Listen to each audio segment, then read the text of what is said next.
پھلوں کے سلسلے میں بزرگوں کا فرمانا ہے وَلِكُلِّ شَيْءٍ ثَمَرَةٌ، ہر چیز کا ایک پھل ہے. وَثَمَرَةُ الْفُؤَادِ الْوَلَدِ، اور دل کے باغ کا پھل اولاد ہے. اسی لیے ہمارے اردو میں بھی اولاد کو میوہ دل کہا گیا ہے. تو ہم تم کو آزمائیں گے اولاد کے ذریعے سے.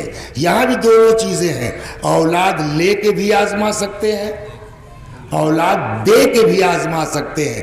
اولاد دے کے آزمائیں گے کہ پرورش کیسی کی، اولاد لے کے آزمائیں گے کہ صبر کیسا کیا. صلوات اور محمد.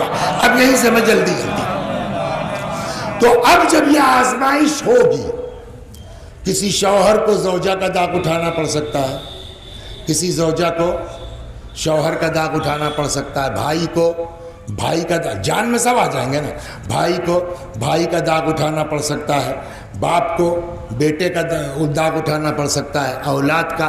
تو یہ جب یہ اس طرح کی مصیبتیں آئیں تو اب قرآن کا کہنا ہے دو ہی طرح کے لوگ ہوں گے. ایک تو وہ کہ جو فریاد کرنے لگے ہمیں ہمارے ہی گھر ملا تھا، ہمیں ہم ہی تھے، ایسا بھی ہوتا ہے نا. اور ایک وہ ہے کہ جب ان پر بلا نازل ہوتی ہے تو وہ کہتے ہیں کیا ہوا، انا للہ و انا الیہ راجعون، ہم سب اس کے ہیں اور اسی کی بارگاہ میں پلٹ کے جانا ہے.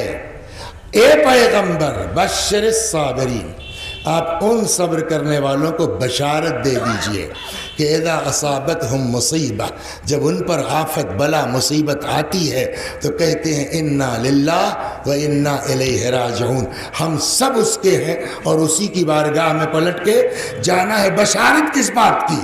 اولئک علیہم صلوات من ربہم ورحمہ، بشارت دے دیجئے ان صبر کرنے والوں کو کہ یہی وہ لوگ ہیں جن پر اللہ کی طرف سے صلوات نازل ہوتی ہے، جن پر اللہ کی طرف سے رحمت نازل ہوتی ہے. نایاب صاحب، اللہ کس پر صلوات بھیجتا ہے؟ قرآن کی آیت سنائیے.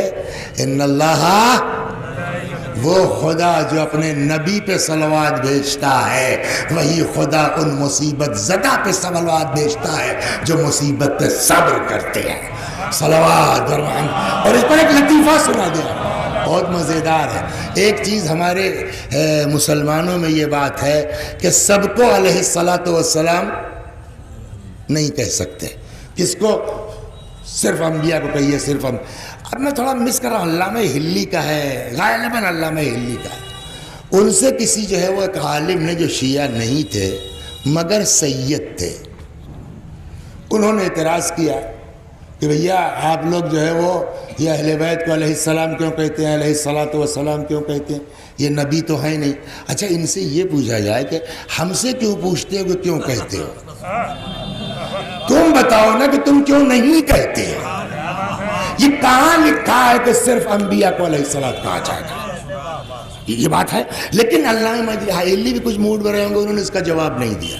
انہوں نے کہا کہ صاحب آپ کیوں کہتے ہیں اپنے اماموں کو علیہ الصلاۃ والسلام؟ کہا صاحب ہم کہتے ہیں قرآن کی بنا پر. قرآن کہتا ہے. کہ قرآن نے کہاں کہا ہے؟ کہ قرآن کہتا ہے کہ جو بھی مصیبت پر صبر کرتے ہیں اولئک علیہم صلوات من ربہم ورحمہ، ان پر اللہ کی طرف سے صلوات نازل ہوتی ہے. تو وہ سمجھانے کی کتنی دور سے چل رہے ہیں. پہلے تو کون سی مصیبت ان پر آ گئی ہے؟ یہ ذہن میں رہے کہ وہ عالم جو تھے وہ بھی سید تھے،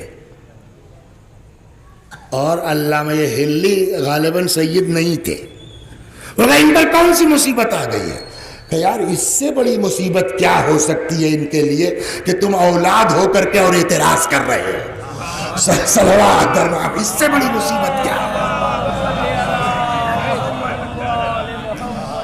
تو اب دو طرح کے لوگ ہوئے. ایک وہ جو زجا و فجا کرنے لگے، فریاد، ان سے بحث نہیں.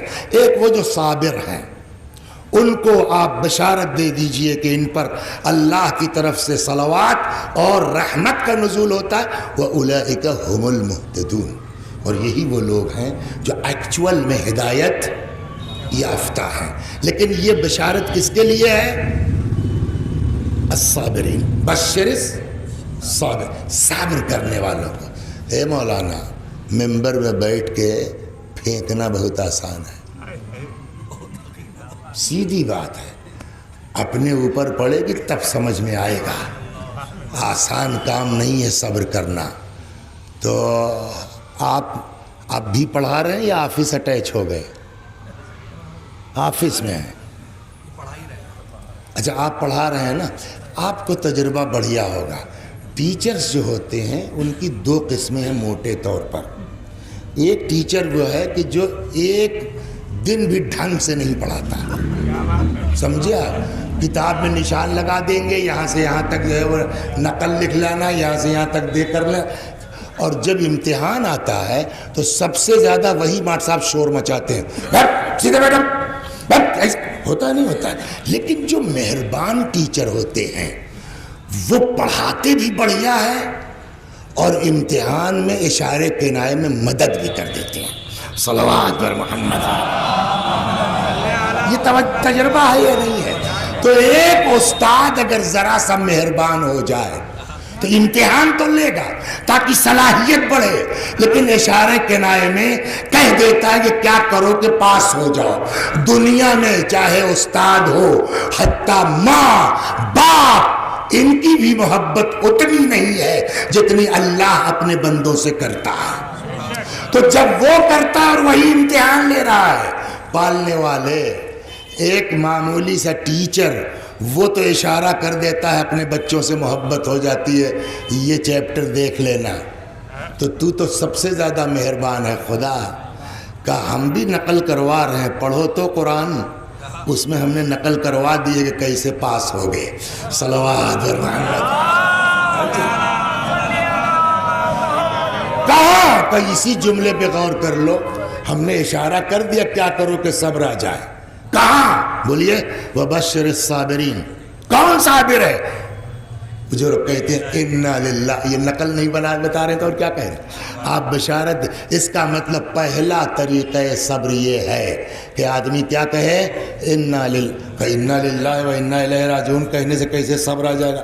ہم نے کہا بھیا مطلب تو پہ تو غور کرو، مطلب کیا ہوا اِنَّا لِلَّهِ کا؟